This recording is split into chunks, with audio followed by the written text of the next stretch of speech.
Thank you, Roger, for the introduction. Good morning, and I want to thank everybody for being here today. I want to thank the American Enterprise Institute for hosting this event on such an important topic. The crisis in Venezuela is the crisis in America. Senator Rubio, Congressman Mario Diaz-Balart, and I have been talking about this for years, and we have worked on the White House on a comprehensive strategy. Now more than 200,000 Venezuelans live in Florida, and their concerns are clearly our concerns. Make no mistake, this is absolutely a crisis. It's a humanitarian crisis that threatens the lives of the people of Venezuela and has created an unbelievable flood of refugees numbering in the millions. But it's also a crisis that threatens the safety and security of our allies in Latin America and eventually of the United States of America. The dictatorship of Nicolas Maduro and the creeping influence and military presence of our global adversaries represent a clear and present danger to the entire Western Hemisphere. There are some who will say that this isn't our fight, that the millions of Venezuelans suffering 2,000 miles away are not our concern. Some have criticized the mere mention of the crisis in Venezuela by those like myself as American imperialism or a U.S.-backed coup. I completely reject that. This is our fight. Freedom and democracy in Latin America is our fight.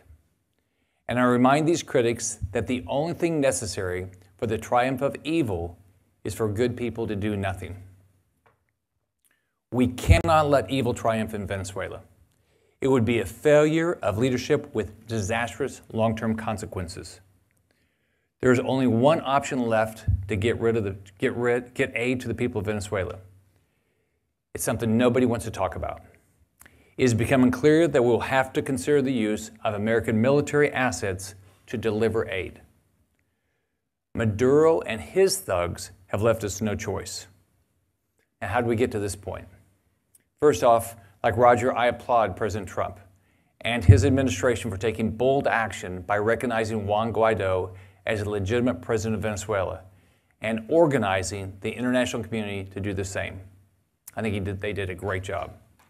The sanctions implemented by this administration against the Maduro regime and its puppet masters in Havana reflect their commitment to freedom and democracy in Latin America. And yet, Maduro remains in power. The people of Venezuela continue to suffer. And the influence of Cuba, Russia, China, and international terrorist organizations continues to grow. We must do more. But in order to understand where we go from here, we just need to look at history. Hugo Chavez might have been elected democratically, but he never intended to govern that way. He built a socialist dictatorship by hollowing out all of the democratic institutions, the Constitution, the electoral system, and the courts. He made civil society in the business sector bend to his will or face elimination. He nationalized entire sectors of the economy and used them to pay off his cronies. He took over the oil sector and made the National Energy Company his piggy bank. And he made common cause with our enemies, most notably the Castro regime. Cuba received and continues to receive free oil from Venezuela, and in return provides political and internal security operatives.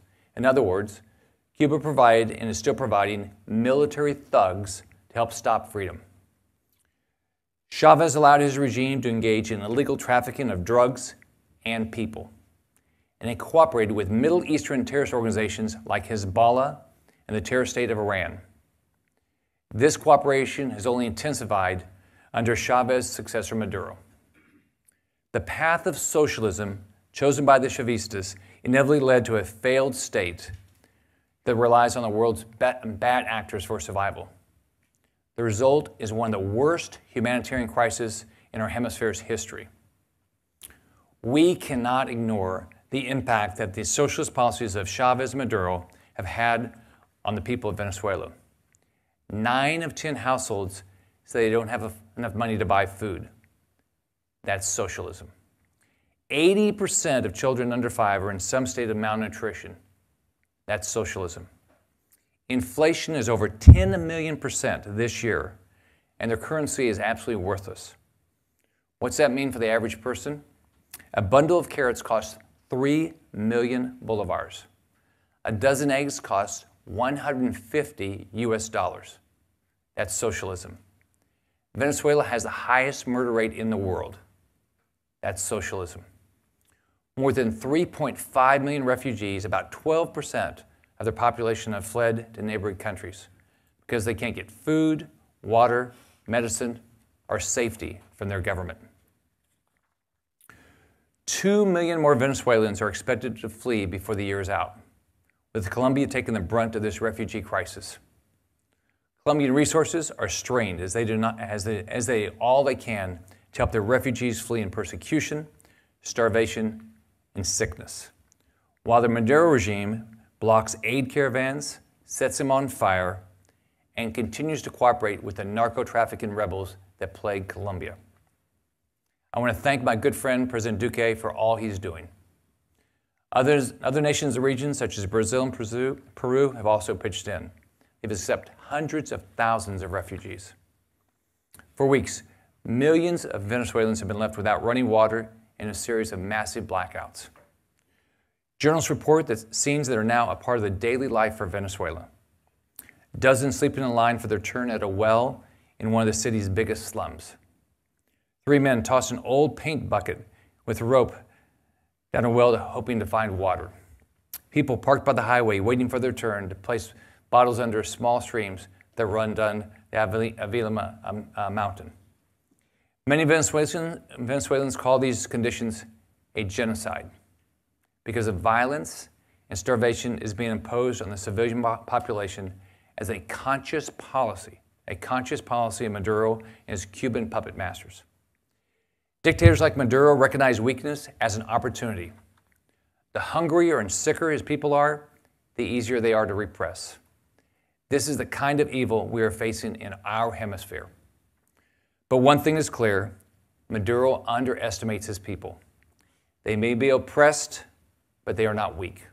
They may be hungry, but their hunger is for freedom, and they're making their voices heard. We all need to listen. Maduro is an illegitimate president.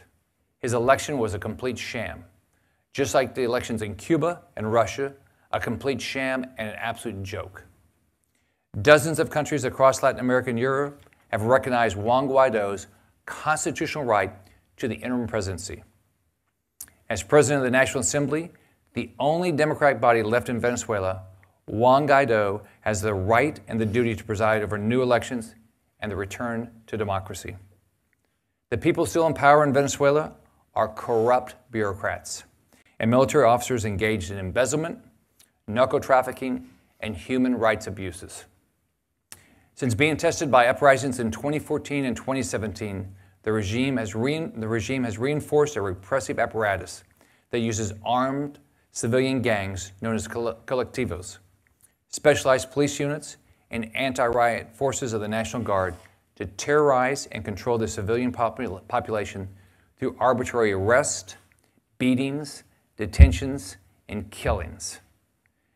The Maduro regime has gone so far as to arrest the Chief of Staff for Interim President Juan Guaido, Roberto Moreno. I met with his wife Rami on Monday in Miami. She fled the country 3 weeks ago with their son, a 7-year-old son, right before the Maduro thugs destroyed their home and planted the guns in their house. The majority of the armed forces want change in their country, but they live under the repressive forces of control, threats, intimidation, and violence. Russian mercenaries protect Maduro because he can't trust his own troops. And the Russian government has provided military advisors and specialists to maintain the Maduro regime's defenses, including surface-to-air missile systems. Russia has also sent nuclear-capable bombers to Venezuela in violation of the Venezuelan Constitution to intimidate the United States and other countries in the region. In short, Russia is expanding its military presence in Venezuela to prop up a regime hostile to the United States and create a foothold in the Western Hemisphere. Not since the Cuban Missile Crisis has Russia taken such aggressive steps to expand their influence in the region. Meanwhile, China evades sanctions we have placed on the regime by investing in the country and extending generous loans to prop up the dictatorship in Caracas.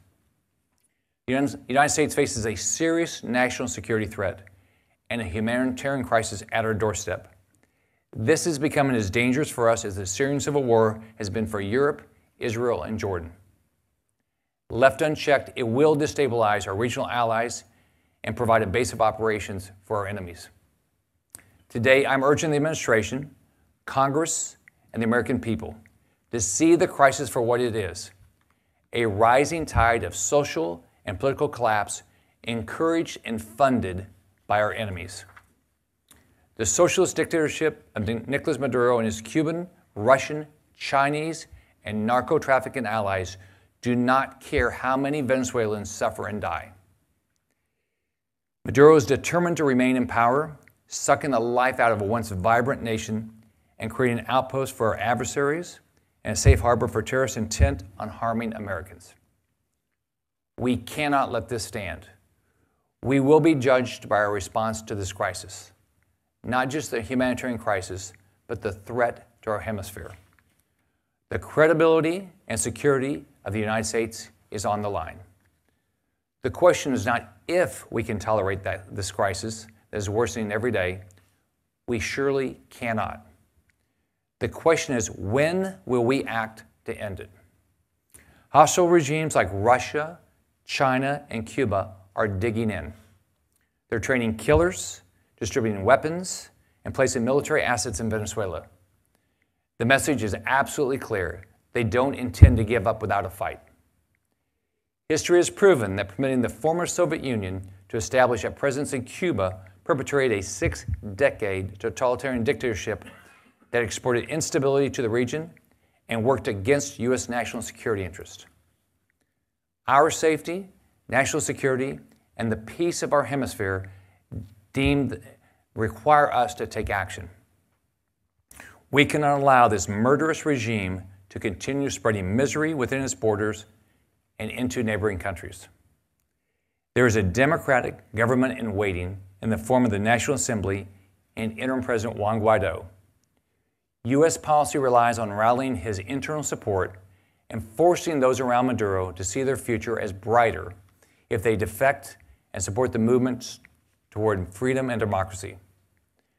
There are steps we can take to accelerate the process. First, we must follow through on American policy and indict leaders for human rights violations and for narco-trafficking and money laundering crimes. The regime's strongest supporters do not care if their people suffer. They do not care, but they do care if their stolen fortunes and their freedom are at risk. We must make clear to them that their future is in jeopardy if they continue to support Maduro and interference from Cuba, Russia, and China. There will be nowhere to run. There will be nowhere to hide. The United States will give no quarter to those who support the brutal Maduro dictatorship instead of freedom and democracy for the people of Venezuela. Second, we must break the hold the Cuban government has on Venezuela. It is imperative that the United States fully implement the sanctions contained in the Libertad Act to allow U.S. nationals to sue over property confiscated by the Cuban government and to deny entry to those who traffic in stolen property. Cuba cannot continue to freely incite violence and instability in Venezuela while profiting from the use of stolen property and human trafficking. Chavez and Maduro kept the Cuban regime afloat for decades, and now Cuban operators are keeping the Maduro regime in power. It is time we recognize that these problems are absolutely one and the same. Third, we must encourage our allies in the region to join us in this effort.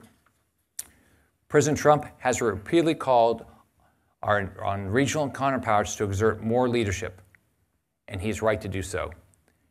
The United States has implemented strong sanctions on Venezuelan leaders, on oil and on trade. Our allies all around the world must join in this effort.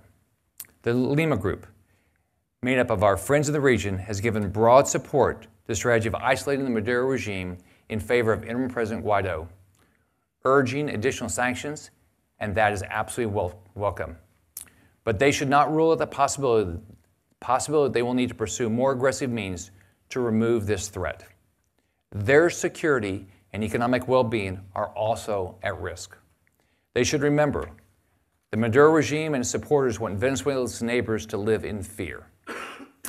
Even before this crisis began in earnest, Colombia and Guyana faced regular interventions and threats from the Venezuelan regime.